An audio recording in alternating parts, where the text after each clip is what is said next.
boy Bandit, and this is episode 4 of the NFL Offseason show. You know how we do when we start off every show. I'll let you know who in the building with me, starting with Paul himself. Hey there. How's everybody doing tonight? That picture for the intro, where in the hell did you get that picture? I think you need to change that picture. That is a terrible picture. Oh my goodness. All right. Yeah. Love it. NFL Gotta show. do my Let's research. Gotta do my research. And also, we got the NFL analyst himself, expert himself, Gridiron. Yo, what's up? I'm sorry, Chris. I like the photo. I think it should stay. I think we should let the chat decide. Let's let the chat decide tonight if the photo stays. But I'm happy to be here. Let's talk some ball. For sure. And y'all know we got our favorite Ravens fan in the house. Lock. Yo, what's up, man? My bad, man. I'm all caught. Just got in the house, man, from grocery shopping. These kids running me crazy. But what's up, your boy Flock? Y'all can find me on Twitter at DMG_Sean or on the block at the barbershop. Pull up. For sure. And also, last but not least, Detroit Fans Reports Employee of the Motherfucking Month. You feel me? Doing big things down there in Tennessee, but he is representing them Lions. Mr. Michigan himself, Rich. What up, though? Richie, man, he's got to win something. He's got to win something for Michigan, right? Hey, it took me 41 years to get a damn Employee of the Month, man. Woohoo! Hey, boss up on them hoes. Oh my God, all right, let's get into some NFL news, man. You know, signings, trades, and all that. It's just something going on this offseason. Starting with, we didn't think he was going to get paid, but the man finally got paid. T. Higgins agrees to a 4-year, $115 million deal.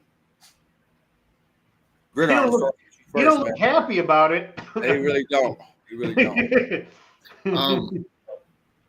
Man, they better hope that this cap space goes up and up and up and up. They better hope that they don't have like another down year or something. I don't see it going down, but man, they better draft well. That's all I'm going to say is they better draft well at the positions that they need. But good for them. I mean, you might need to score 50 points to beat the Bengals, but on the contrary, it might be pretty easy to score 50 points against the Bengals. Yeah, good for them. I'm glad they could keep the gang together. Why not? I know it was for Burrow. Yeah, Joe Burrow said, "Give me my guys" a couple months ago. Yeah, I mean, he got what he wanted. I mean, this team's a sieve on defense, so it's. I mean. But you gotta keep scoring, so you gotta keep these, and you gotta keep Joe Burrow happy. So yeah, I mean, I thought he was gonna make a little bit more money though. I thought he was actually gonna tip closer to 32 million. But I mean, by the calculations, it was like 28 and a half or something like that. But yeah, I mean, good on him for getting his money, man. I mean, I never try to. I would never keep somebody from getting their money, man. Get it all day long. Rich. Yeah, man. Like, I'm glad he finally got his contract. But I was looking at a stat the other day. Bengals line up in a shotgun 85% of the time. That's a ton. I mean, that's some college shit right there.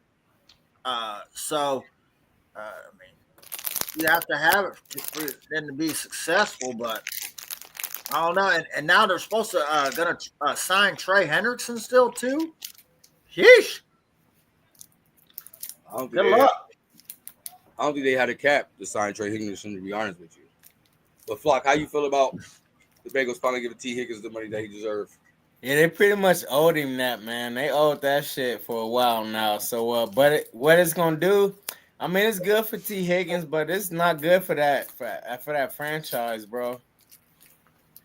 Like in a couple years, you're gonna see where it hit him at. Unless they wind up with a nice draft pick and get a nice defensive player, DB, a rusher, edge rusher, something. But you know what I'm saying? What's the chances that happen? And then they got Trey Hendrickson back, and they might not get him back. You said if they can't pay him, that's crazy. I would have paid Trey before I paid T. Higgins, man. Gridiron, you agree? Will you pay Trey before you pay? I think you on mute too. Yeah, I probably would agree with that for sure. But the thing with that is, you guys are not wrong, except the fact, because that's us talking, right? But your quarterback that you're paying all that money, he wants, that's his guy. You got to keep him happy. And he wanted him back. Yep. So, I mean, you guys ain't wrong. I'm not sitting there saying, no, you're wrong, because you're not.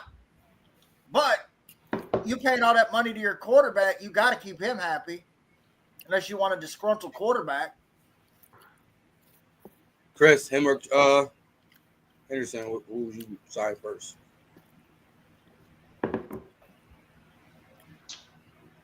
I don't know. I mean, well, are you talking about like T. Higgins? Would I've done T. Higgins or Hendrickson? Or are you talking about some other guy? Hendrickson? No, just T. Higgins. That's rough. If you're okay, so if your ultimate intent originally was to keep Hendrickson and sign him to begin with, I would have signed him before I'd have extended T. Higgins, just because you need somebody on the defensive side. And if T. Higgins would have been like, yeah, I want some more money, or if it had been to a point where like you wouldn't have been able to sign him, at least you still would have had a defensive player on top of that, on top of having Jamar Chase already. But if they weren't really sure on whether they were going to sign Hendrickson, then of course you sign T. Higgins, because if Hendrickson leaves, at least you know you can score 35 points a game, you know. So yeah, it's a toss up. It just depends on what the intent of the front office was with Hendrickson's to begin with. All right. Let's talk about another signing that the Bengals did. Made this man the highest paid non-quarterback in the league.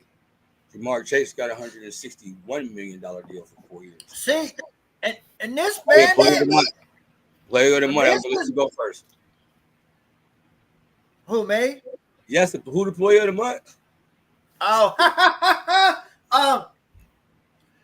this is where Cincinnati really dug their hole, though.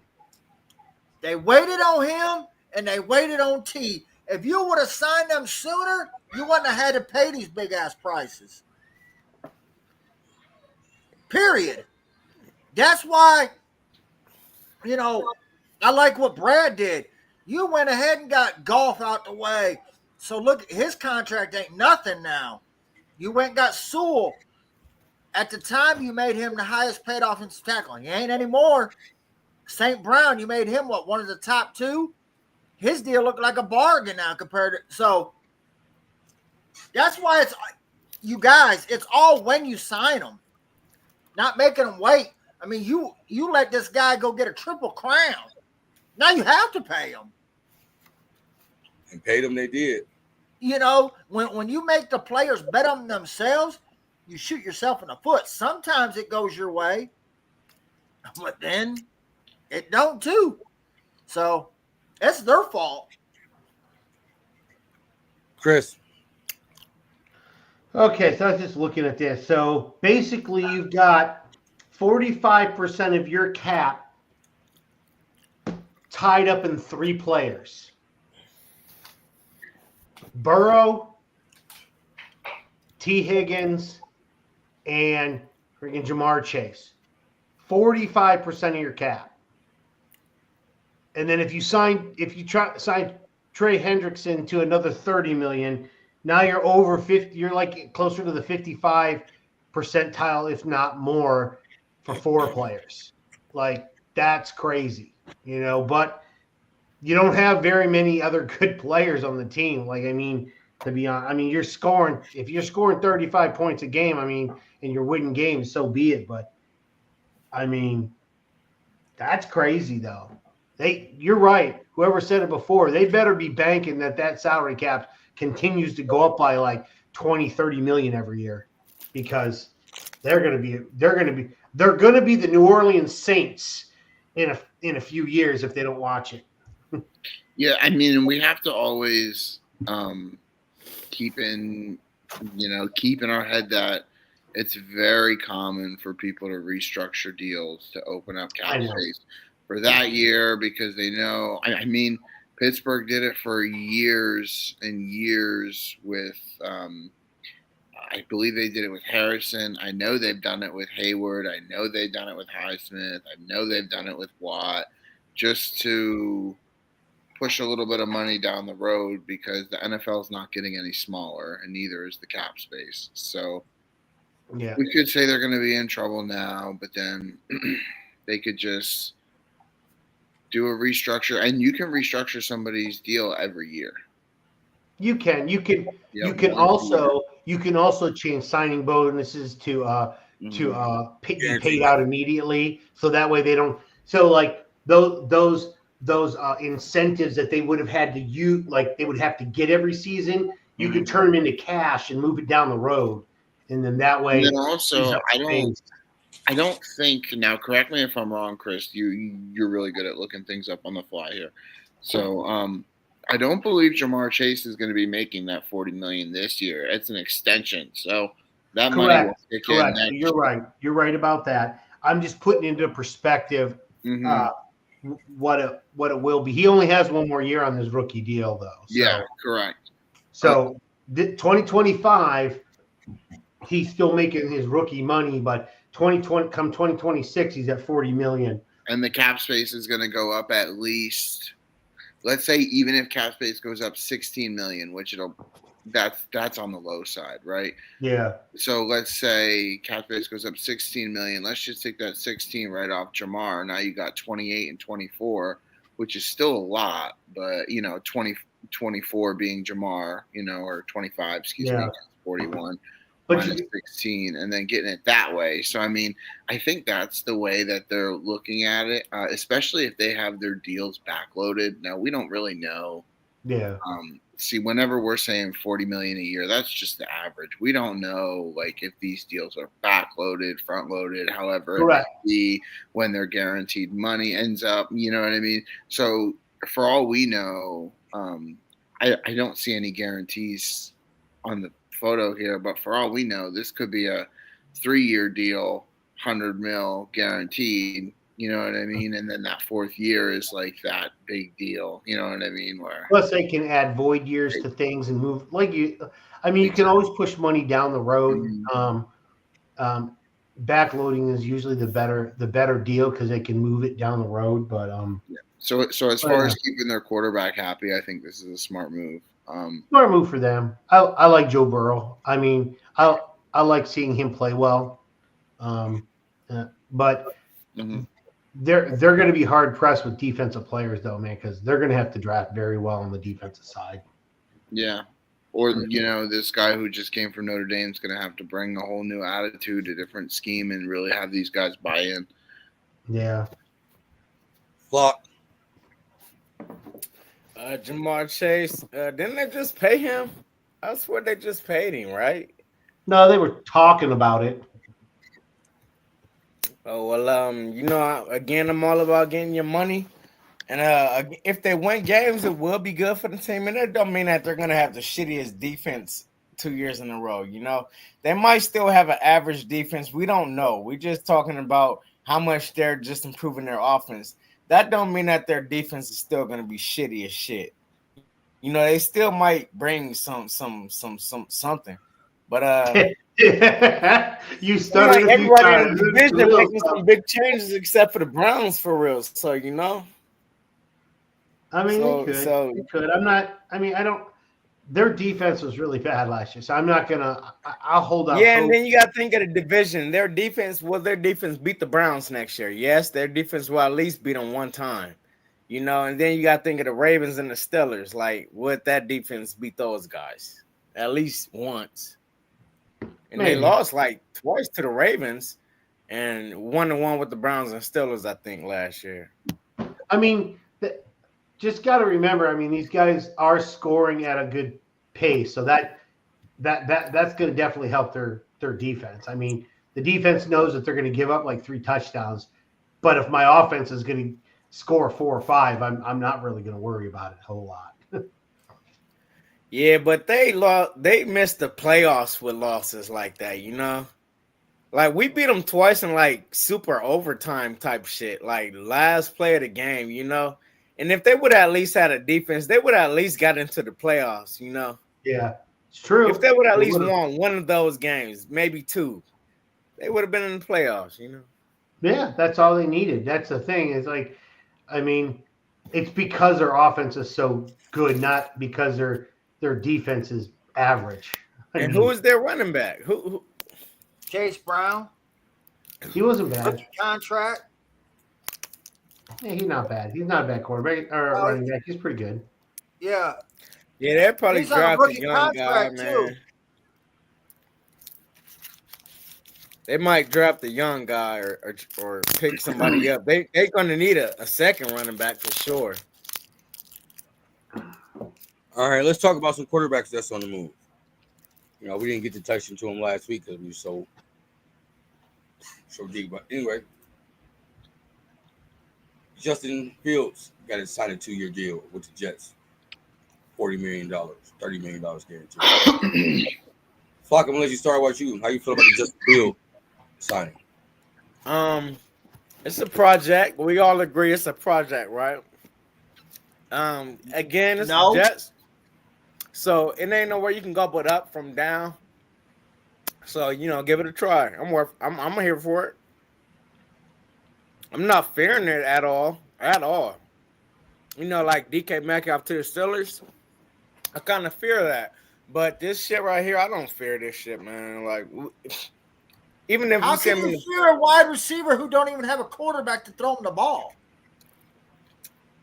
Man, that man made Geno look like an all-star 2 years in a row. Stop it. Geno was the backup for the Jets, right? That man started 2 years in a row out there, man. Stop playing with DK's name, man. They don't have a quarterback. Geno wasn't no good quarterback. He was a backup, and he became a starter with DK Metcalf, right? No, literally the Steelers do not have a quarterback right now. None. They don't. They're gonna have a quarter. They're gonna have a quarterback, man. They're No, gonna start the season with 0 quarterbacks. There's 2 quarterbacks on the roster currently.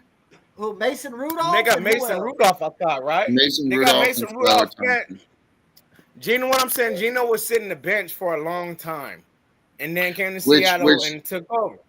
Real quick, now that my guy's on the screen here, what did I say last week? I would rather have Mason Rudolph for $8 million than I would rather than Rodgers for 40. And look at who agrees with me. And it's almost like it's not what I would rather do. It's almost like I just know how the Steelers work so much. This is their contingency plan. They're still trying to get Rodgers. They're playing Rodgers' game. They're going to wait for him to make his decision. And then right after Rodgers makes his decision, then Russ is going to fall. If Rodgers goes to Minnesota, then we'll go for Russ. And then the Giants are going to be probably drafting somebody. Uncle Drew, check your messages, man. But back to go ahead. Justin Fields, I'll let you go with that. Good eye. All right. Yeah, I mean, I knew he would get paid too. I knew that the Steelers were gonna let him walk if he got anywhere close to $20 million a year, and he actually got what a lot of people are saying is close to a 1-year $30 million, and Pittsburgh would not give Justin Fields a $30 million 1 year because I do believe the Jets have an out. So, yeah, they let him walk. They let him get his money. He's going to go play with his college teammate, Garrett Wilson. The Jets' offensive line struggled last year with more of a now Rodgers, he can move, but he did have an injury, so he's not old Rodgers. So the line did have a little bit of an issue protecting him. Justin Fields loves to hold the ball. I could see him getting eaten up by defenses. The Jets' defense gave up last year. I think they're going to be a lot better this year. Yeah, I could see the Jets being pretty dangerous. Let's say if they end up drafting a Ted McMillan in the first round with their first pick, and they got Garrett Wilson, McMillan, Breece Hall. Even if they go the Tyler Warren route, the Penn State tight end, that guy, he's played snaps at H-back. He's played snaps at tight end. He's played snaps at quarterback. He's played snaps at receiver. I think that it would just open up a lot of things for the Jets. So I think they're one or two pieces away from being maybe not dangerous, but somebody you got to take them seriously for sure. I think they're a team that needs to be taken seriously. Justin's still young. There's many quarterbacks that it took to be half decent and become a starter. Like Flock said, Geno took a while. Alex Smith took a while. And I think the ceiling for Justin Fields is higher than both of them if he can just put it together. So I don't know if a defensive head coach in Aaron Glenn's going to do it for him. I think he needs somebody who's really going to hold his hand and help him out. But, yeah, good for him. He got his money, and I knew he would. I knew he'd get somewhere around $40 million. Rich, I kind of feel like you disagree with Flock saying that. I disagree with everybody. Go ahead, do your thing. I haven't even said anything yet. I know you was Go coming ahead, to. Chris. Go ahead, Chris. I'll round this shit up. Go ahead. Yeah. No, I'll let you go. The Jets got a quarterback. I got a quarterback. Okay, so I wouldn't have paid him that kind of money, to be honest with you. But once again, we'll all say this: nothing wrong with somebody getting their money. Plus, their money was spread out over 3 years, believe it or not, not 2. It's $8 million this year, $23 million next year, and they put in a $9 million void year in 2027. So they're going to get hit when he's gone if he does leave. So it doesn't take its toll until next year. But I think it was a quality signing. I'm not jumping up and down for him, but they needed something.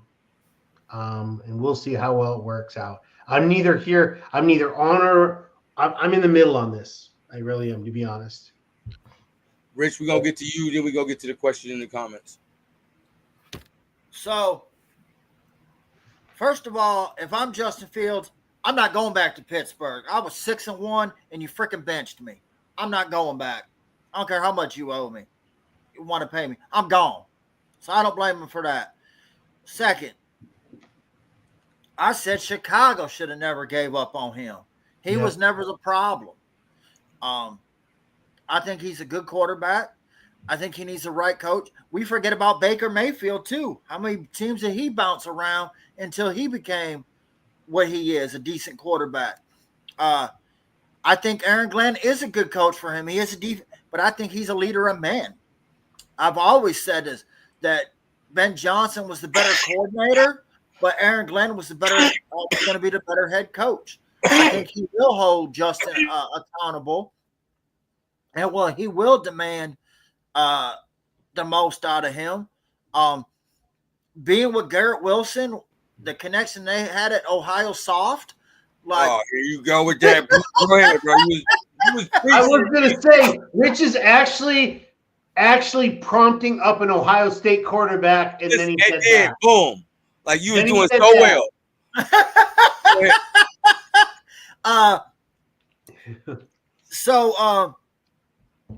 And this also goes against what you guys always say, that I hate Ohio State players. So here we go. But him having that connection with Garrett Wilson, man, I think that'll help. And man, so I like it for the Jets. I really do. All right, we got a question from Jamal. His question said, "Would you take Fields over Tua in Miami?" Yes. I think Tua. Yeah, I would. Just, I mean, Tua scares me. If I was a Miami fan, I would be like, man, I swear to God, I would need like a CPAP machine to watch to wear during the game so that I could breathe. Because every time I'd be holding my breath every snap. So this guy, that guy needs to retire, man. He's a knucklehead. He scares me, and you know, I actually have family that are really big Miami fans. I actually went to a Steelers game in Miami, a beautiful stadium. Hard Rock is amazing, but no, I'd rather have Fields than Tua. Tua scares me. It's just if you have Tua, you better have somebody like Andy Dalton or somebody that you know can come in and be able to back somebody up, because there's at least 3 or 4 games, 5 games where Tua is not going to be playing for you. Flock. Justin Fields or Tua? You're on mute. My bad, but come on, bro. Like, what kind of question is this, man? That boy is like one concussion away from, I don't want to say it, but Crispin Wall type shit. You feel me? Yeah, I'm taking Fields over Tua, man. Any day. That man is close to CTE. No, I'm taking he's a heck of a lot cheaper. Tua's expensive. I know he gets paid. And is he better? Is he better? Maybe. You know, Tua had Tyreek Hill. Like, you know what I'm saying? He had one of the best receivers to throw to. Who did he have to his career? You know, he had George Pickens, but who do you have in Chicago? DJ Moore, and you know, he's probably better than that's good that you brought that up, because everyone was talking smack about Justin Fields. DJ Moore had his best career with Fields. Then last year with Caleb, he had his worst. Oh yeah, you're right. Well, DJ never wanted Fields to go. Unfortunately, it wasn't up to him. He's kind of just along for the ride of whatever the Bears want him to do. DJ never wanted Fields to go. Right. Fields was, you know, he's good. He's got a high ceiling, but I really think he needs a stud offensive coordinator to get him through. Oh my gosh. That's crazy. That's funny though. My bad, Green. I ain't mean to cut you off, man. No. I'm glad you did for that. That was crazy. You know, the Tua contract is kind of asinine. It really is. It's really like, if you really think about how the team thinks with this contract, it's really kind of like bad for Tua. They backloaded the contract so bad. Like, he's only going to make his cap hit is only $9 million this year.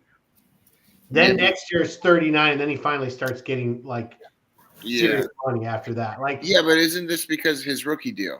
Has he been? I thought he re-signed. Oh yeah, you're right. So he got drafted the same year as like Herbert and Burrow and everybody. He re-signed. Yeah, they're in. Yeah, that's about right. So I know that first round picks gets 4 years and then a 5th year option. So this will be his first year under the extension. Oh, okay. So yeah, then they did backload it. So I misinterpreted what it said. The cap hit is a little different than the actual base salary. So the base salary is closer to it's at 25 million for this year, and then it's like 30 something next year, and then it starts jumping up a little bit. But it's kind of like they were like, well, he's been hit a few times. Let's hold off on this whole contract thing. You know, we'll backload it if he makes it there. You know, like that's what it looks like, which is kind of shitty. But at the same time, you know. See, now if I were thinking, I'd probably do the opposite. I would front load that thing just because you know you got him now. And you don't know how long he's going to last. But that's just me. Got one more question from Jamal, and then we're going to get into our next signing on offseason. And that question is, who is the second best quarterback in the NFC behind Josh Allen? That's a toughie. I'm gonna start with you, Flock, but I kind of know where you're going. Hold on, let me read it. Who is the second best quarterback in the AFC East behind Josh Allen? In the East, never mind. East, I forgot about Come on, man. You know damn well.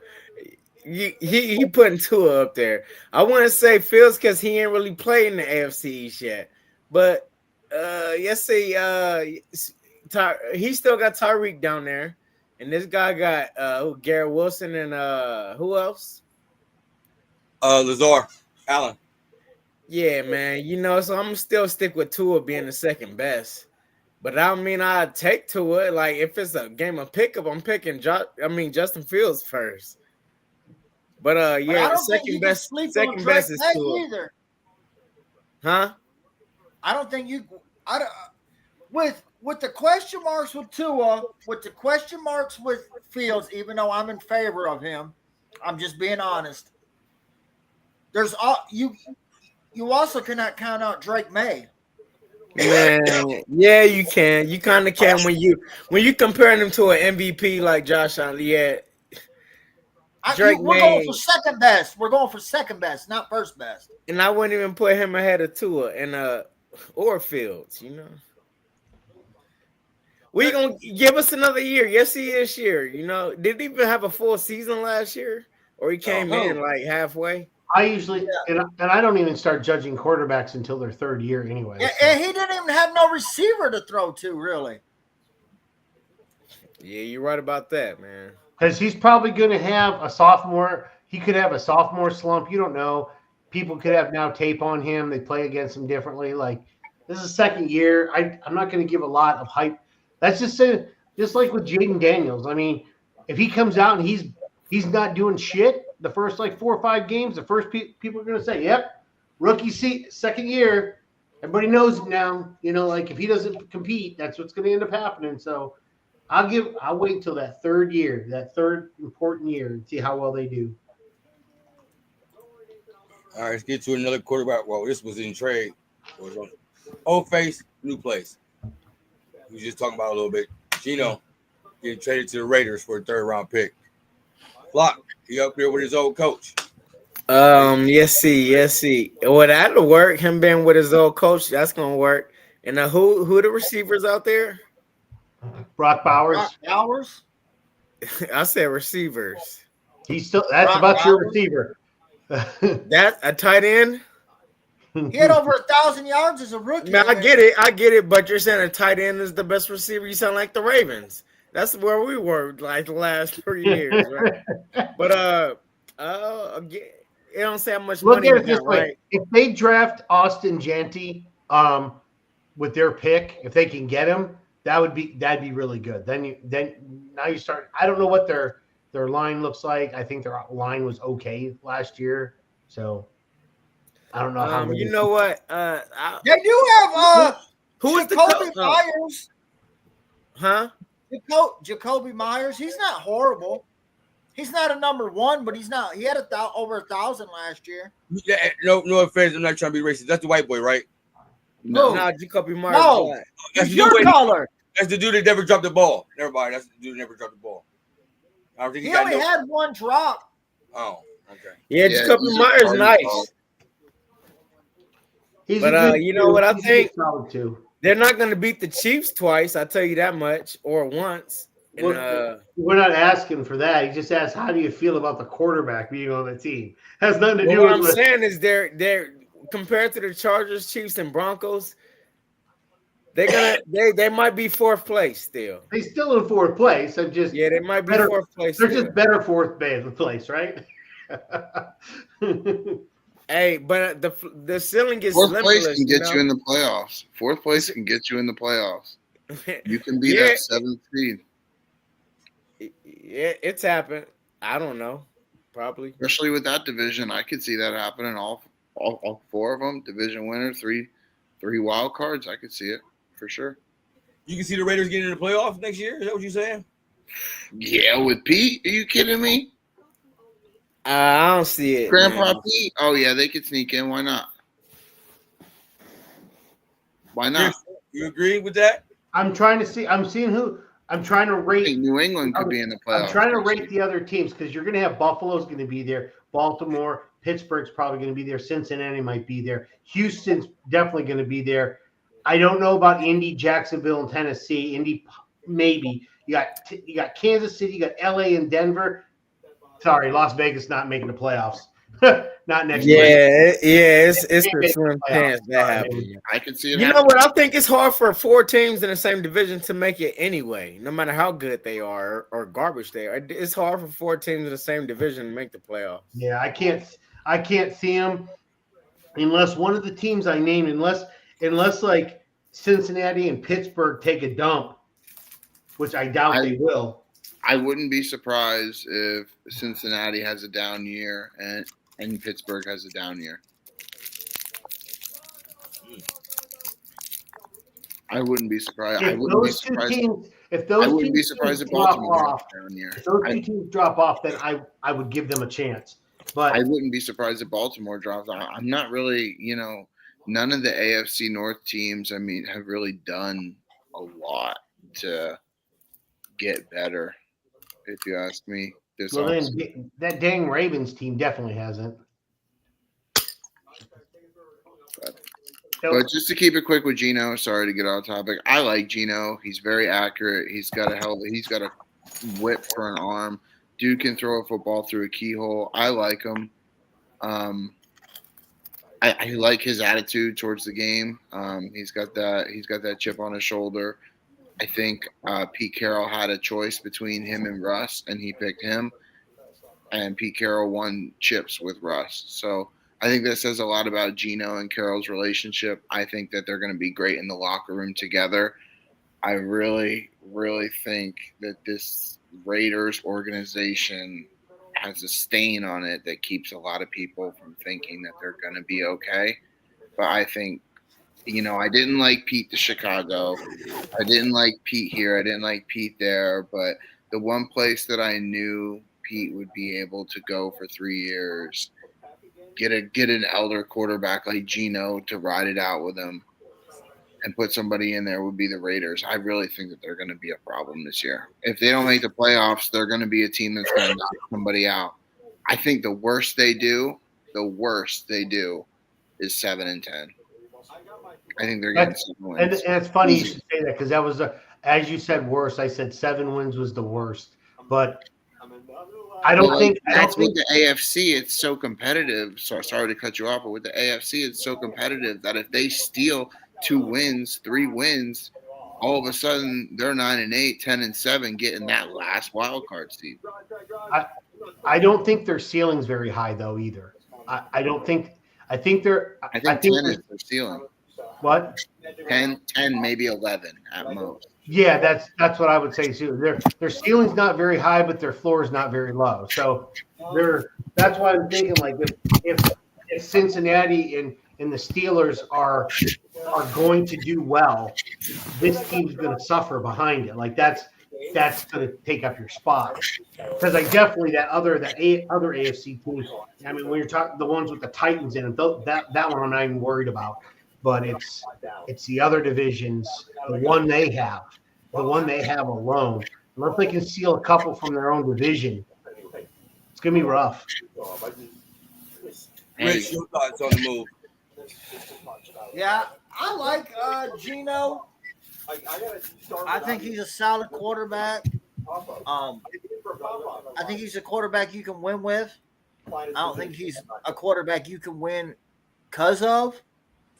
But I mean, he's definitely middle of the pack. I have no problem with him. All right, let's talk about somebody that got released but found a new team. We're playing with Sam Darnold.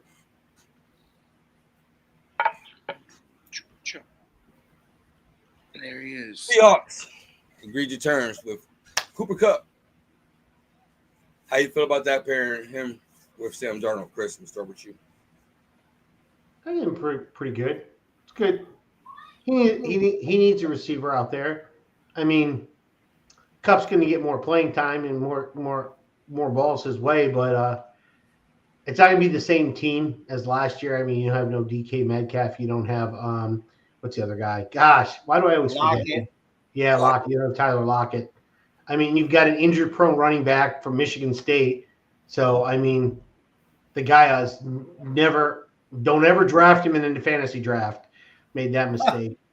Dude never can stay healthy, but injury-prone running back. I mean, he's going to be good. That's it. Above that, he's going to be up there in catches and yards because it's all they have to throw to. But that's not true. Who else do they have? True. Who else do they have? Jackson Smith and Jigba. Yeah. Oh, I forgot about JSN. Oh my gosh. Thank you for reminding me, Richard. Totally forgot about the guy. So yeah, that actually might not be a bad duo. You're right. Not a bad duo at all. Rich, how you feel about the move and how he gonna work with Sam Darnold?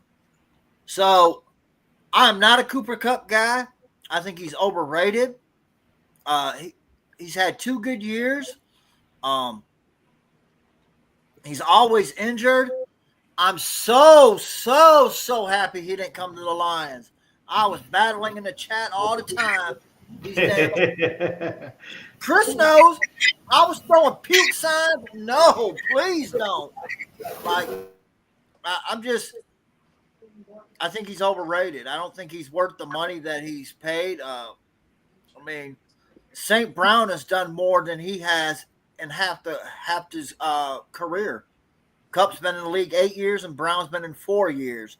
Brown has more All-Pros, more Pro Bowls, more 1,000-yard receiving seasons, and is only 2,000 total yards behind him. I've been doing my research. How you feel about the move? Yeah, cool. I mean, Seahawks are all right. I think it'll be good for Sam Darnold. It's looking like they're going to be running a lot of play action offense there with those 2 running backs. Cooper Kupp's a great blocker. He's great at the stock block and then getting out to a route. That's one of his specialties. So, yeah, it looks like Seattle's going to do a quick-based play action offense, get that run game going, get those underneath throws to JSN. And Cooper Kupp is really good at working the outside routes, those timing routes. So he'll be working with Darnold, getting this timing together, and he'll be getting a lot of catches if he stays healthy. He's just got to stay healthy. Let's get Flock, and then I'm going to get to Uncle Drew. Flock, how you feel about the move? I think he's overrated. I think he's overrated also, but I don't know. It don't say how much money he getting. Not yet. I don't really care. Like, get your money, but again, like I do think he always getting injured, and he had that ball out season, and I ain't seen it since. But you need a receiver. It was so 3 for 45. He put a spot pretty good. It was 3 for 45, Flop.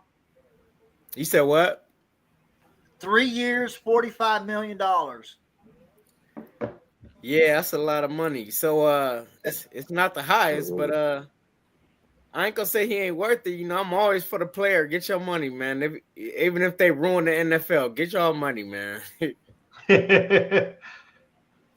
Uncle Drew, what it do?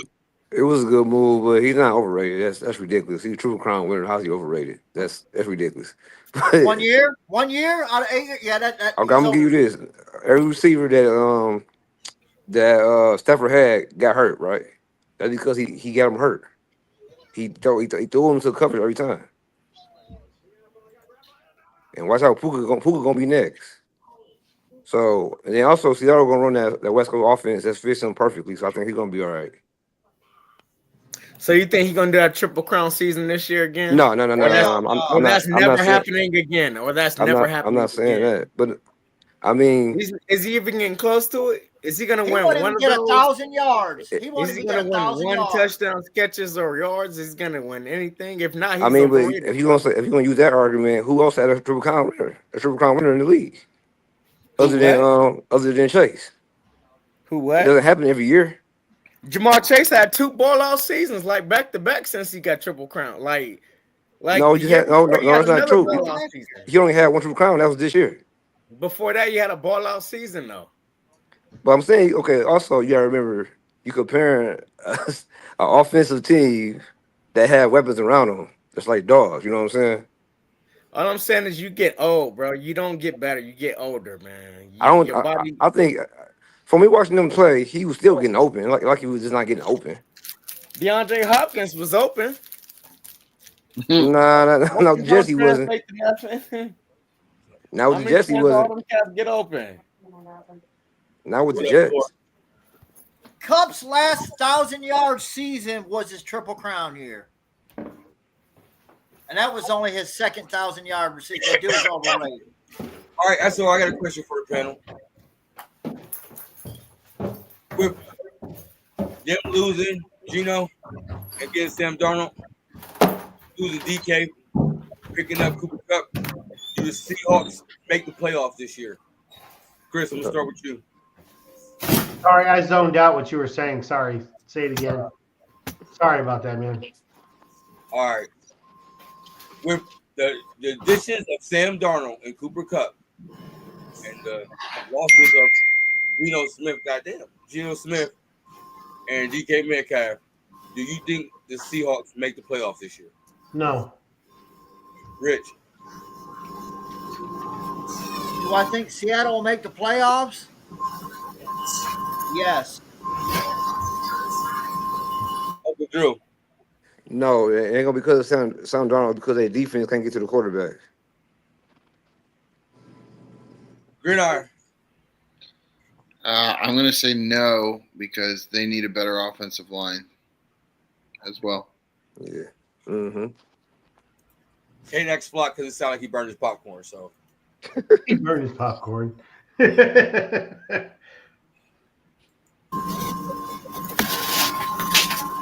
Seattle make the playoffs? I hear you. Do Seattle make the playoffs this year? Yes. See, they got Niners, they got Arizona, and Seattle.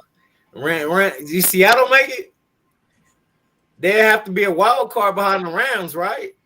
Rams going in the first top of the division, right? Y'all think? Mm-hmm. I think Seattle getting in to be a wild card.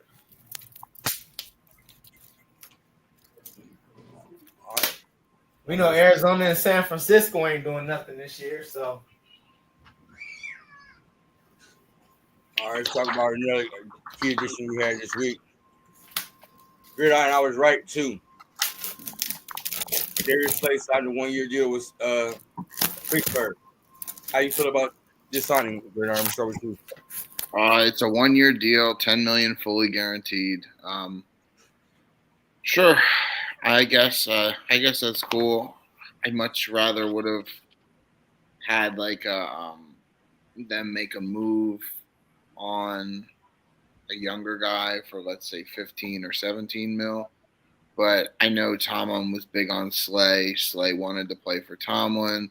And then also the new defensive backs coach, I believe his last name was Alexander. He has ties with Slay from Detroit.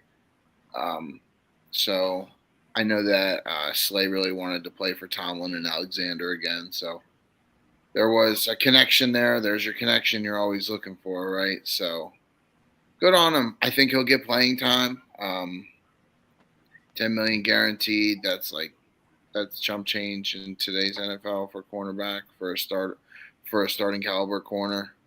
He is old. He is slower.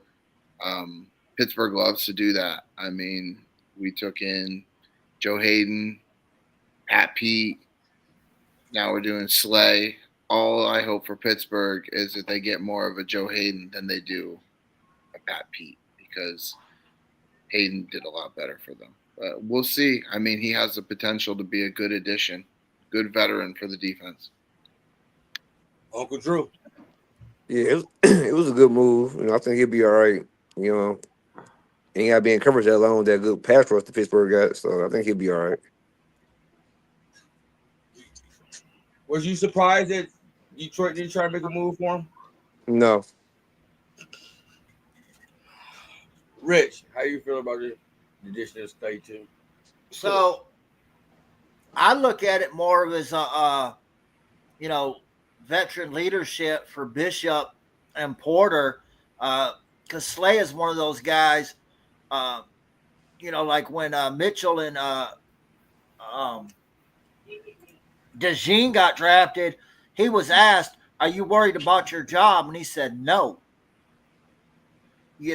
I want to teach the guys. I hope they replace me."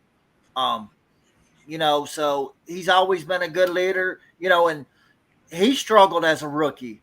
He struggled as a young guy. He had guys like Glover Quinn and Rasheed Mathis coach him up, So all he's doing is just paying that forward to the next group of young guys. So, I look at it more as that. Chris. It's a good signing. It's a good veteran signing. I like it. Flock. I don't know if you're making pancakes. Y'all hear me? Yeah, we hear you. I think it was a good trade. It was a veteran trade. You know what I'm saying? You need that veteran presence in that locker room. So, you know what I'm saying? He's been there before, so he's going to take them pretty far as he can take them, bro. Let's talk about somebody who signed. It was a little controversy going out of the building, too. Marcus Lawrence signed a 3-year deal with the Seahawks for $42 million with $18 million guaranteed. He said before he left that he could never think of him winning a Super Bowl with Dallas. So, not good. Uncle Joe, I'm gonna start with you, man. How you feel about about Lawrence going to Seahawks, man? I like it. The truth hurts when you be real. He wasn't lying what he said.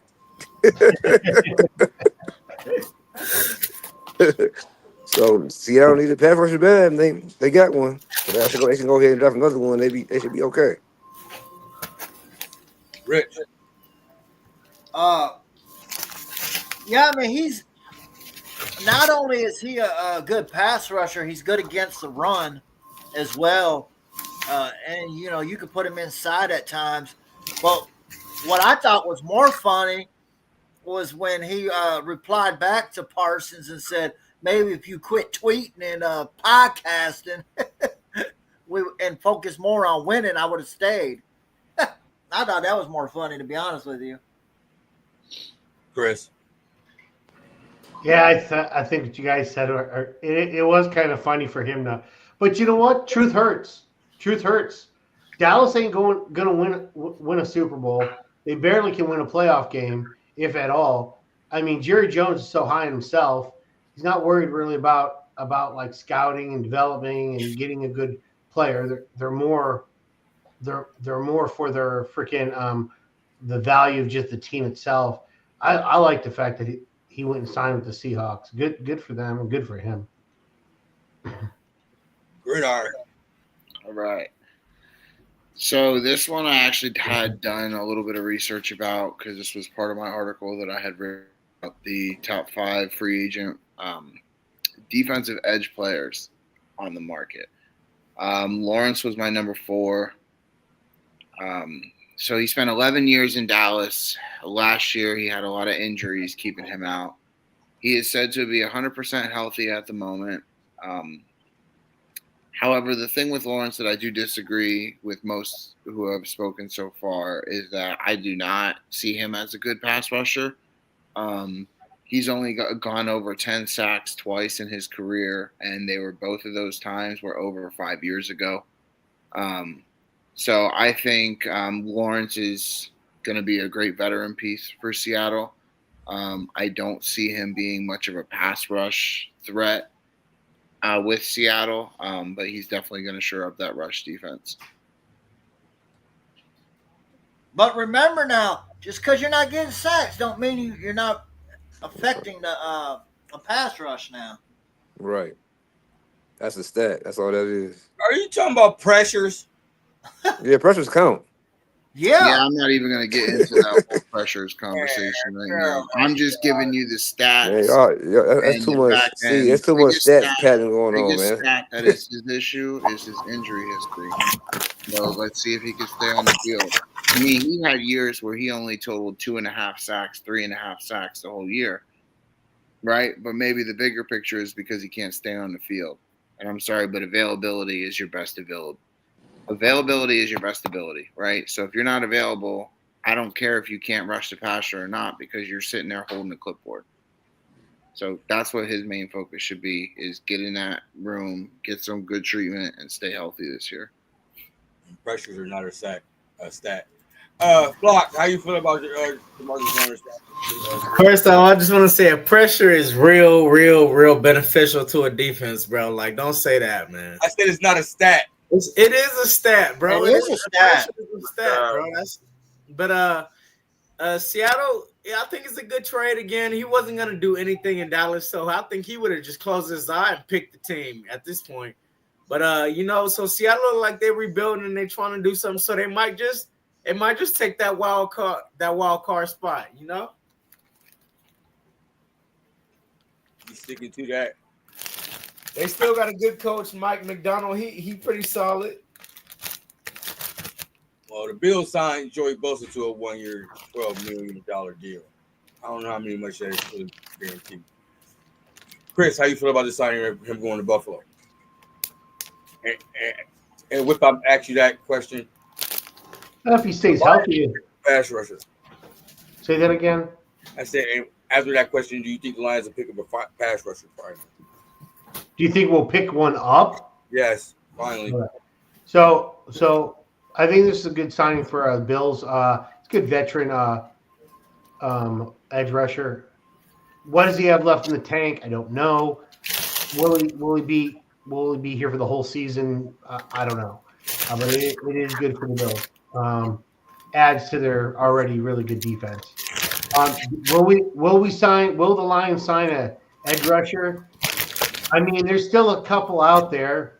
I mean, it's possible, but with Brad Holmes, everything's a coin flip. You can name every single player that's left in free agency, and you may not go with any of them. And so I don't try to predict what he's going to do. It's tough. It's very tough. Rich, man, how you feel about the Jordan Bosa signing? I think he's cooked. He only has 14 sacks in the last 3 years. He ain't even getting starter minutes anymore. He used to be good against the run. Injuries have killed his career. I mean, that's a bad thing about it. He was a good player, but injuries have just derailed him. And the Lions, we've done this. What is this? 1, 2. We're going our 5th year with Brad Holmes and company. If we haven't noticed yet that they just do what they want, they don't do what the fans want. Everybody wanted Brian Thomas and Cooper Kupp and every other big name wide receiver out there for their ex and all that, right? He says, I'm good with Tim Patrick. Everybody said don't bring Davenport back. He went and brought up. I mean, he just does his own thing, and it's hard to question a guy when the success has been there. So I mean, until he has multiple years of just freaking failure, let Brad cook. Don't even bring up Marcus Davenport. That shit don't even count. That was not a good point, Rich. That was not hey, you got to deal with Marcus. You got to deal with Marcus Davenport and Matt Patricia this year. Jabs. He is smarter than us, but smart people make dumb mistakes too. No, he ain't made nothing. That was a smart move. Man, how are we? I can break it down to you. I can break it down to you, bro. Yo, y'all, the fans don't understand. Oh. All that was dead pieces for one. For two, you want to spend all this money, then you gotta pay Hutch, you gotta play Kirby, you gotta play the rest of the guys. So why you just go ahead and just draft somebody and just double up? This is the best draft to do that. Why would you overpay for somebody, some older guy, and mess up your books? It makes no sense. It doesn't make any sense. Then you pay all the money out. Y'all can cry and say, "Oh, we lost Hutch. Oh, we lost this guy. We lost that guy. Why did we pay all this money?" Man, but your point, you could have did that without signing Marcus Davenport back. Man. What's wrong with signing him for a third or fourth defensive end? What's wrong? He's not gonna start. Press conference. Do you see his press conference? He didn't look confident in himself. He always fucking injured. He haven't played a full season in umpteen goddamn years. Like, bro, once again, for a $1.7 rotationary guy. Why are you crying about that? It's a rotation guy. He's not gonna start. He's not gonna start. He's not gonna play either. Because he didn't play that. He didn't play that. But man, why are we complaining about a third or fourth guy coming off the bench? Why are we complaining? Why are we complaining about that? He's a rotation guy. He can't be a rotation guy if he's not on the field. Okay, let me ask you this then. Who you want them to sign then? Anybody but Marcus Davenport. Can't say that. Give me a player, man. Who you want them to sign? They could have signed, I don't know. Exactly. I would have rather not sign him and them draft somebody. You gonna still draft somebody. That's the problem. You'd have had to draft two because you had to draft somebody for him and draft somebody to start. So you have to draft. You have to draft two anyway. Yeah. So you telling me Marcus? I don't think we're gonna draft two unless it's like way deep. They're gonna double up. Watch. They're gonna double up. We doubled up a corner last year. Yeah, it's true. You did. That's true. We're going to be just as surprised in this draft as we are in any other draft with Brad Holmes. But you got to remember, too, Brad and Dan always tell you what they're going to do. And what if you listen, Dan and Brad both said they learned about the defensive end position this year. They're going to do it's coming. You just got to be patient. They know what they're doing. And this is a bad free agency pool. So why would you overspend for the free agency? It's not even that good. Yeah. Doesn't make any sense. But to be honest with you, that's drafted. I would rather have. So I want Kenneth Grant. I would rather have Kenneth Grant and Aleem in the middle, and Davenport on one, and Pascal on one end, and Hutch on the other end. You're going to do more damage because when you get pressure up the middle, it is harder for a quarterback. He's not going to be there. I'll take the kid from Ole Miss. He's not going to be there. Yeah, because I was going to say you're expecting Grant to really drop. If he's not going to be there, man. He's not. Okay, so if he's available at 20, you don't think if Brad really wanted him, he wouldn't go trade up? He's done it. I can't say yes or no on that because that's how crazy he is. I wouldn't trade up because the kid from Ole Miss is just as good as him, if not better. So I wouldn't trade up. No, he's not better. Kenneth Grant is he's a better pass rusher. He's a better pass rusher. No. Yes. And he's got character concerns. That ain't happening. Kenneth Grant is no. Hold on. Those character concerns are false. Those are false. No, Kenneth Grant is the only defensive tackle that the Lions interviewed. What that mean? That means that you don't interview him right now doesn't mean anything. Did you? Okay, so last year and the year before, they explained why they interview guys. Okay, and they're for different reasons. So you can't guarantee using the interview means anything because here's the thing. Exactly. Last year they talked about they had said something about like why they interview certain players and why they don't interview other players, but they still want to pick them or something like that. It's because a lot of times if they already know what the player's about, they won't interview him at all. Right. They won't even look at him because they already know what he's about. Sometimes they interview them because they are intrigued, but they don't know enough about them. So they'll interview them to find out more about them. So the interview doesn't always play into the fact that they're going to draft. They just want to know. They just want to know about the player. But there's no way they're taking Nolan. Nolan has too many issues. It ain't happening. Do you believe the hype, man? the same thing as the Schroeder hype. They said that so the player could drop the other teams so they can get them. Don't believe Walter everything you Nolan hear. takes too many plays off. No, he doesn't, man. I watched it. Yes, No, he he doesn't. does. Yes, No, he he doesn't. does. Yes, he does. And he's not standing against another. He's not on the same line with another top 15 draft pick. Yes, he was. He was in Texas A&M when they had all them top 5-star freshmen coming, Like, Stewart and all them. Well, we all know Stewart is overrated. So you telling me the guy from Michigan D tackle is the same as good as Stewart? Come on, man. Michigan D tackle is way better than Stewart. Of course, he's better than Stewart. I don't think you've been a Michigan homer right now, man. No, not at all. Gridiron, how do you feel about the key addition of Joey Bosa too? Real quick, let me go back. So pressure. I have pressure rates.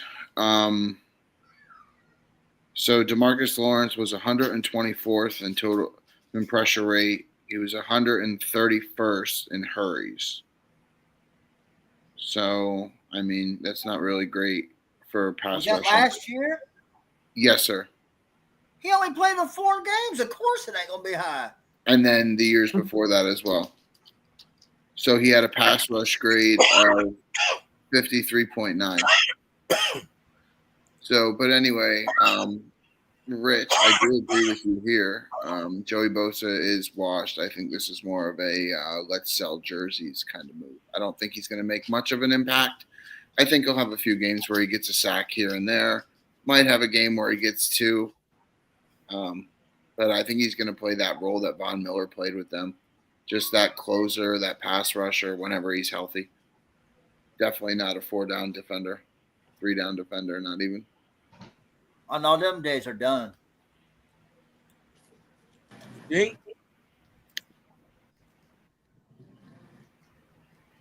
No, seriously, Rich, you really think that them days are done? Huh? I said, you truly think his days are done? His 3-down days, yep. I think he's gonna be all right. He's not playing in 3-4 no more. I think 3-4 is the reason why he was getting hurt because he's not really an outside 3-4 linebacker. Buffalo runs a run 3-4, so I think he'd be all right. I'm not saying he gonna have no 12, 13 sacks, but I can still have him like 7 to 8.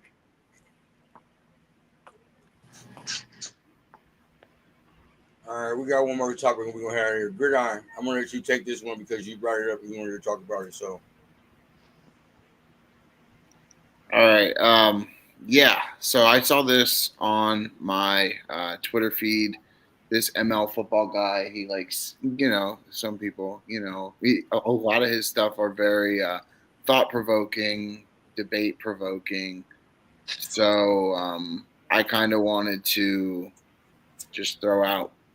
So I'm only going to use people on this list just to keep it simple so we don't have to bring a bunch of names into this because I'm sure a lot of people would, possibly bring someone else into this. For instance, some people might want to get rid of Don Hudson. Tyreek might not be in some of these people's lists. So I'm thinking, I definitely like the first 2. I caught a lot of flack because I said that Calvin should be 3, and then Antonio and Terrell should bump down to 4 and 5. I also like Marvin at 6. Julio and Fitz are hard because Fitz was just so good for so long.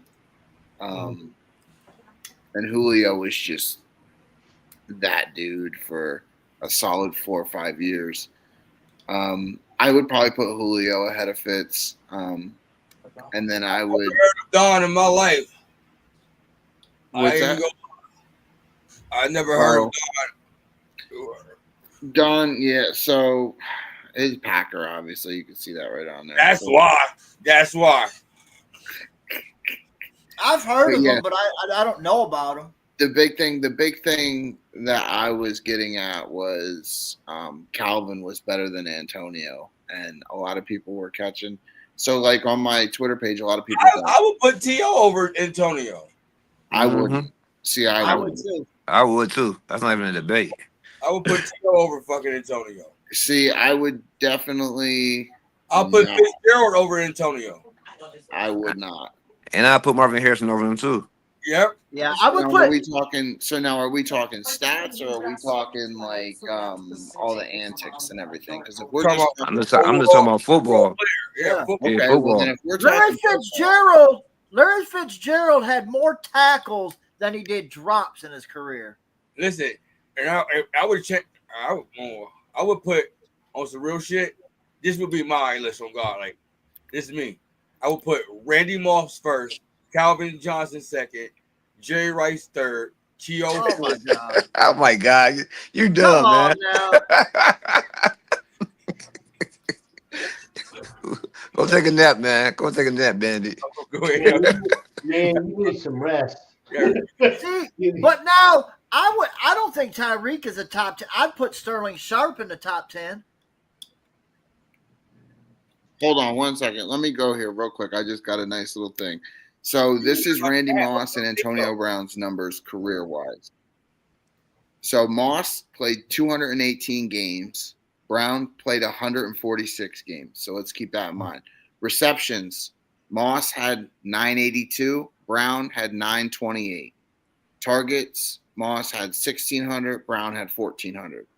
Reception yards, Moss had 15,292. Brown had 12,291. So basically 3,000 yards. So you're telling me in, what is that? That's 60, 70, 72 games, 82 games, 3,000 yards. So touchdowns, Moss has 156. Brown has 83. There you go. And then, well, but he played almost double the games. So are we taking out the Raiders years? No, this is everything. The Raiders was Rod's numbers is even close to his. If he wasn't taking the shoulder pads and throwing shit but off you guys are saying that Randy is better as a career. He cut his own career short. What I'm saying is, take that into effect. Who AB? Antonio Brown. Yeah, that's fine, but he cut it short and he still got comparable numbers, is what I'm saying. So they were two different receivers. Right. Okay, but you're sitting here and telling me that Marvin Harrison is better. So let me pull up Marvin Harrison. He is better. It didn't take him time. He came out. He was a beast from year one. He's a good route runner. He's gonna drop balls. He also played with one of the greatest fucking quarterbacks his whole fucking career too. So I mean, Big Ben wasn't a bum. I mean, what we talking about here? Yeah. Never said that. Ben Roethlisberger's a Hall of Famer. Tom Brady ain't no bum either. Shit, this is who he played with. Well, listen. Okay, let's take Tom Brady out. Can you list all the quarterbacks that Randy had? He played with some bums. Sure. Antonio Brown played with Tom Brady too. I mean, he never had a bum quarterback. That's my point. Oh shit, but he had Culpepper. Culpepper. Mark Tuiasosopo, remember him? Yeah. But once again, did you see Brown has played. Did he play with Jamarcus Russell? So Brown has played 45 less games than Marvin Harrison. He's only got 2,000 yards, about 40 less touchdowns, and he averages 8 yards more per game receiving than Marvin. But see, you can't always just go on stats because that's I could system. put Sterling Sharp up here. The average doesn't matter though. The average is skewed. Sterling Sharp only played 7 years, but he was a beast. Do you realize that AB is also like a foot shorter than all these guys too? I don't give a damn. But they got to do anything. I mean, he's the best pound for pound on this list besides Jerry, I would say. I saw AB. Over Calvin Johnson, you tripping.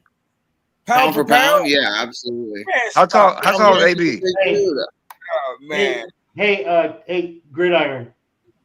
Yeah. Antonio Brown had such good separation. The quarterback had no problem throwing the ball. So like if you're gonna say pound for pound, like I mean he was wide open basically. So If you're gonna, I mean, that's a good and a bad thing against him. Like if you're wide open all the time, then you're gonna fucking catch the ball. So let's see, because I know he has better stats than Julio. I'm pretty sure. Yeah, he also didn't play with Richie Wayne. Richie Wayne is all the fan receiver too. Yeah, it also depends on who you had on the other side of the ball. And who they had work at tight end. I mean, there's a lot of things you could say. And Edgerrin James. Yes, they had weapons, so he wasn't going to have these. And he still put him 100 catches a year. Okay, so here's an interesting one. Somebody said that Julio was better, correct? I believe it was Uncle Drew. No, I didn't say that. Brown has 14 more receptions. I didn't say that. Brown has 20 less games. He has 146 games. Julio has 166. He has 14 more receptions. He does have less yards by about 1,500. He has 17 more touchdowns. And yeah, so I would say that that's better than Julio in 20 less games to have 17 more touchdowns. Whenever Julio played with the likes of Matt Ryan, he played with Tom Brady as well. So he didn't have bums either. Play with Tom Brady? We don't count that. Come on now. What are we doing here? What are we doing? You said that it counted for AD. You said it counted for Antonio. So why wouldn't it count for Antonio? Was still running. Antonio was still running routes. Hey, he was on one leg. Julio was so Antonio's feet were frozen. What are you talking about? He's got frozen feet since Oakland. He did not have frozen. Man, get out. He did not have frozen feet when he was running routes in Temple, man. So I already said. So I threw you a bone by saying Calvin was better than Antonio, and then y'all are just going absolute blasphemy. You think Antonio Brown was better than Calvin? No, I didn't say that. You're not. Okay. I'm just asking. Over Antonio Brown. I would take Sterling Sharp over Antonio Brown. I mean, Sterling Sharp is a great receiver. Yeah, Sterling Sharp should be in the Hall of Fame before now.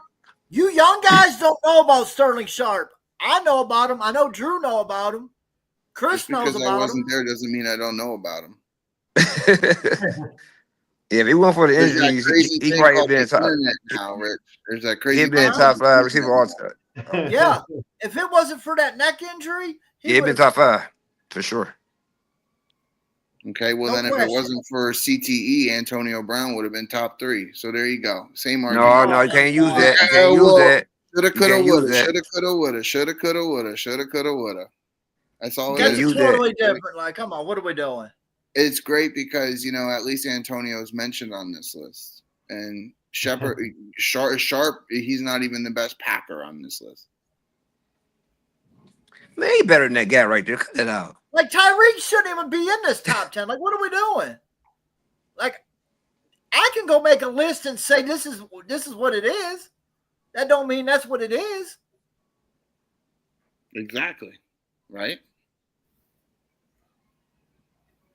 So would you put Chris Carter on this list? There's another one. I forgot about him, Drew. Yeah, Drew. Missing no drops. The best hands probably ever. All he does is catch touchdowns. Yeah. I would even say Isaac Bruce. It's crazy because it took Chris Carter so long to get going, though, in his career. But he does have. Well, what about Torrey? What about Torrey? Drugs. He had a drug problem. Once he got over to Minnesota and got over to drugs, he took off. Y'all know who missed it from this list? Where Torrey Holt, man? Yeah, I want to say Isaac Bruce. Yeah, Isaac Bruce and Torrey Holt. Tim Brown, shit. You can put a lot of receivers. There's a lot of good receivers in the history. I mean, let's just be honest. And it's going to get it's just going to get bigger and bigger because that's the route that the NFL has gone to with quarterbacks and receivers getting the bulk of both the money and the yardage and the stats. So you're going to keep getting him. I mean, Jamar Chase and T. Higgins might be on this list in freaking like 5 or 6 years from now. Who knows? You know, I mean, just based on stats. I mean, but there's also got to be different reasons.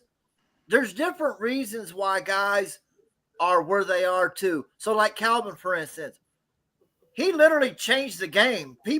Teams were playing him like punt return, having two guys on him, jumping over three. I mean, Randy Moss, the same. I mean, what they still got it. You got mossed when you're doing shit like that. Like, you have to be upper echelon. Go look at it. The Ravens did it to AB too. Go look at it. The Ravens did it to AB. He got that treatment as well. Man, What treatment was it? The two people on him. I'm telling you right now. Go look. That's look one at the photo. team. You can look at. He wasn't doing the stuff Calvin doing. Like, come on. Like, you're just riding high because you can't he's use a that as an Steeler. example because Rich, I tried it too with this same post. I tried to say that Calvin was better than AB because AB didn't garner that kind of attention, and I got 15 different people DMing me pictures of different teams doubling AB like a punt return. Yeah. Okay. So I'll give you a majority, whereas Calvin got it 99% of the time, and then there's also times where he was triple covered. So yeah, he was double covered. There's a lot of teams that when they have a generational player that's playing on the opposite side, they are double covered. They're going to always Jefferson sometimes gets this. I mean, in this day and age, he gets double covered. He gets a high safety and a corner on it. So I agree with you. Calvin got the attention a lot more, but AB did get that kind of attention. Like, to be honest with you, and I said this as a Lions fan when Calvin retired, I said, now we will get to see how good of a quarterback Stafford is. Because now he don't have that guy that, oh, fuck it, Calvin's down there somewhere. Let me just chuck it up. Now you got to be a quarterback.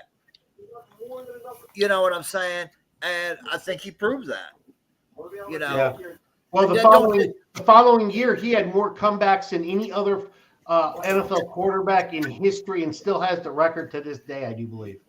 Because it's so easy when you got a guy that no matter if he's covered, triple covered, you can just throw it up to him and just trust him. Yeah. But shit, when you don't have him, now let's see how good you are. Yeah.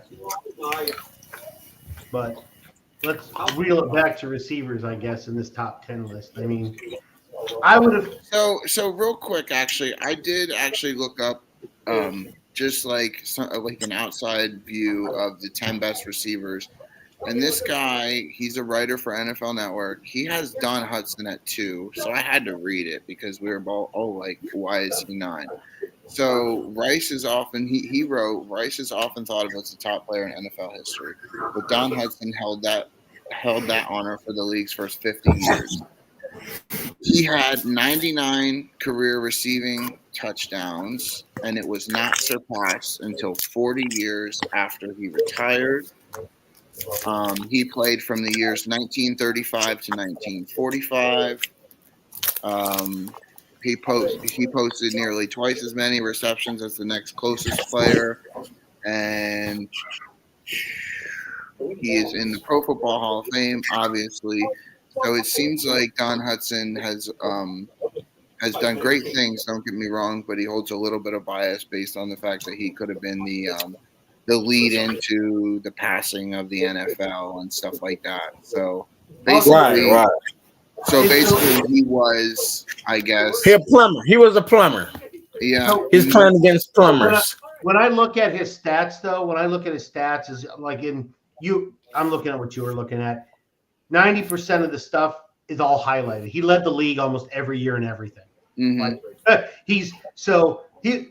granted, we always say this about the old school guys, okay? And I'm going to fess up to these old school, and I'm saying they're old school from me saying they're old school. So they're old guys. So Chris, you were young. You watched Don Hudson play. Yeah, thank you very much. I appreciate your sarcasm. You got to remember, these guys played in a different era. That's why, I like to break things down into eras. So, in an era where they only played at the most 12 games in the season, sometimes they played 10, 11. It was random because there wasn't as many teams back then, and they flip-flopped around. This guy in that era, when they didn't play, they didn't throw the ball nearly as much. he still accumulated 8,000 yards in that career. Like we're talking like his highest reception rate was 74 receptions in a season. Like, and that's when he put over 1,200 yards up. I mean, think of that, and then if there was a way you could, like you do when you do like a money thing, like when you do like from the 40s, 50s, how much would something cost nowadays? If you could somehow translate what he would make this year, in this day and age, his yardage would be astronomical based on. But you do have to take into account the defense. Like the defense isn't what it was years ago, so his numbers probably wouldn't translate. You know. Yeah, but you can't hold that against him. You have to. I mean, yeah, you can, but again, like you have to. You have smaller, bro, smaller, slower, all that. You have to take into account that health and nutrition and the way people are brought up are totally different. That's why he was not only that. The rules so against I could the use defense, that same theory. Rules. They didn't wear helmets. They didn't wear helmets. They didn't have pass interference. They didn't have late hits. They could. But I'm just saying it was pretty early, bro. Like who else? Who was the number 2 receiver in those days? He's probably a gap between him and the number 2. I could use that same theory for all these receivers and tight ends getting all them yards and catches over the middle. You wouldn't get that in the 90s because they blast your head off. This ain't the 90s, though. This ain't the 90s. What the year was this? This is. I understand. This is back the 40s, bro. Come on, man. They probably wasn't even playing that physical in the 40s. Are you fucking serious? I don't know, but all I'm saying is, bro, like, they were worse. But okay. It said it was worse. But were those linebackers through 260-pound men? Like, come on, man. It was like they were store clerks and shit, bro. Players weren't as. But I'm saying the level of defense was not what it is today, bro. It wasn't, bro. You ever see them Jim Brown highlights, bro? Playing with kids out there, bro. Stiff arming everybody. You not remember Ray Nitschke, Deacon Jones? What I'm saying is those defense. If you go back and watch all them highlights, they were all arm tacklers, bro. All of them were arm tacklers. The purple people eaters. The difference is that's the 90s, bro. I'm going back to the 40s and shit. They were all time. They were all purple eaters. They were not 90s. The purple. Bro, they were nasty back then. That wasn't the 90s. That period. We're talking about the 40s, not the 90s. No, but the purple. We're not talking about the 90s. Not in the 90s. They're not in the 40s either, but they weren't in the 90s either. They were in like the 70s. We're talking about the late 70s, early 80s. Yeah, exactly. But I'm just saying the level. So the level of defense wasn't the same. But the trade-off IQ wasn't even the same. And then another thing, they just started. Hold on, let me say, they just started passing the ball around this time. So imagine how defense got to adjust to the first time they're seeing the ball being passed in a football game. Of course, they're gonna get over, bro. No, dude, this is over the course of 10 years, man. I'm not talking like 1 year. So I get that point. What I'm trying to get at is the trade-off between nowadays and that day. So back then, you catch the ball and you're decapitated. Whereas in this day and age, you can't do that shit. Defenses are quicker. They get to you and you're down. Like there's no. I mean, back then you're getting back, you're popping back up, and you're playing the game. I mean, it's so much tougher. So it's harder to play the game these days. If the defense is getting you down to the ground, you just said that you catch the ball, you get down, you get tackled. Yeah, you get down. That doesn't mean that back defense get you down though, right? So what do you just? I don't get what you. What I'm saying is, what I'm saying is you're still healthy enough to get back up and play the fucking game. Back then you got decapitated and you still had to get back up and play. You're like, the guys nowadays, they would get their head taken off. They'd be on the sideline. They wouldn't be doing shit. They'd be done for the season. And that's also, the difference. And another thing too, back then, they were leatherheads too, man. Them guys played multiple positions as well back then. Yes, they did. They play offense and defense as well. So or putters and kickers and long snappers, and it's just a different. The game's evolved. That's why when I try to argue, no matter what sport it is, with other people, I try to take it like generations at a time because it's hard because people are like, well, they played against nobodies. Those nobodies freaking took your head off. And then you're sitting on the sidelines trying to figure out what your life choices instead of nowadays where they barely get touched and they complain for a penalty and then they get right back in there. Of course. Yeah, it's easy. Whoop-de-doo. Compared to last, and we could even go back 30 or 40 years from now when I watch quarterbacks get their head taken off and then they're right back in there playing the next play. Whereas nowadays you get Tua or people like that can't even get back up. They're on the sideline concussed. You know, like it's not the same. It's just not the same anymore. People were built differently back then. All right, with that said, man, go into today's show. Sorry. No, y'all good. Y'all good. We'll start with you, fuck, man. Let everybody know they can find you at. Oh, yeah, I'm on Twitter, DMG_Sean. Find me in the barbershop every day. You know, pull up, check me out. Go Ravens. So, Chris, let them know where they can find you at. You can find me on X at Crazy Hockey Fan. You can also find me on, gosh, oh my God, I forgot what the other Instagram at One Pride _24. You can also find me and Keegan on Thursdays on Just Winging It. You can also find this week, it'll be Sunday for me, Rich, and Mike will be doing the baseball show, the Central Crown, as it's our second episode. Good on. All right. Well, you can find me in the AB Fan Clubhouse. No, I'm kidding. No, find me on X at GG3 Bets Fantasy. Yeah, I'll be there. You can find me also. I just got word that one of my team members for my page have bought us tickets to go to the Pat McAfee show in Pittsburgh. So if anybody's going there, look for me there. Awesome. That's awesome. I'll be at the live show.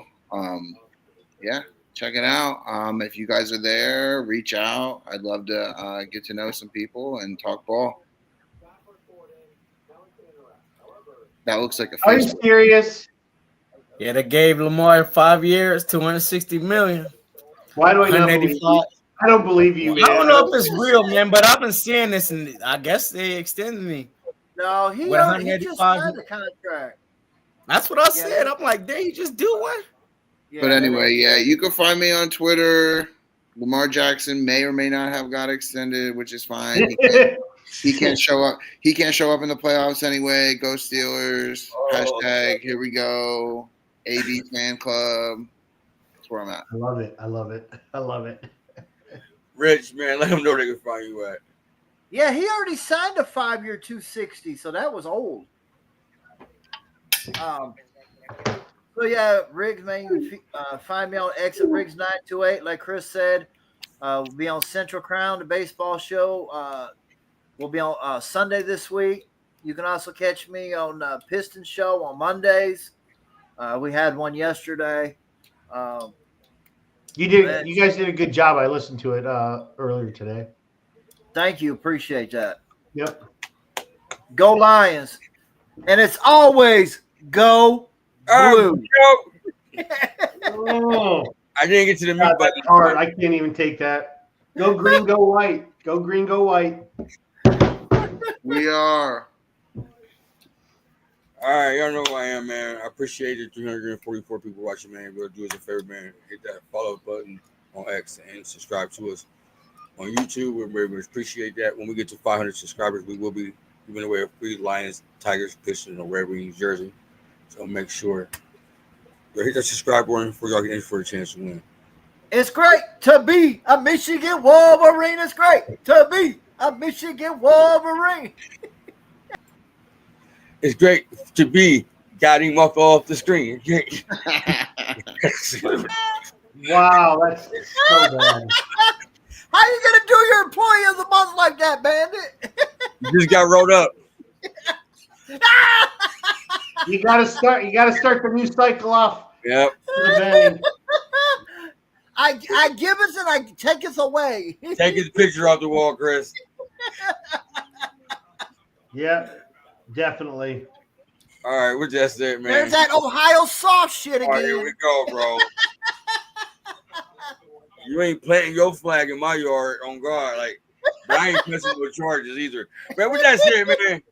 We're on our way out, man. Hit that subscribe button, man. Peace, man.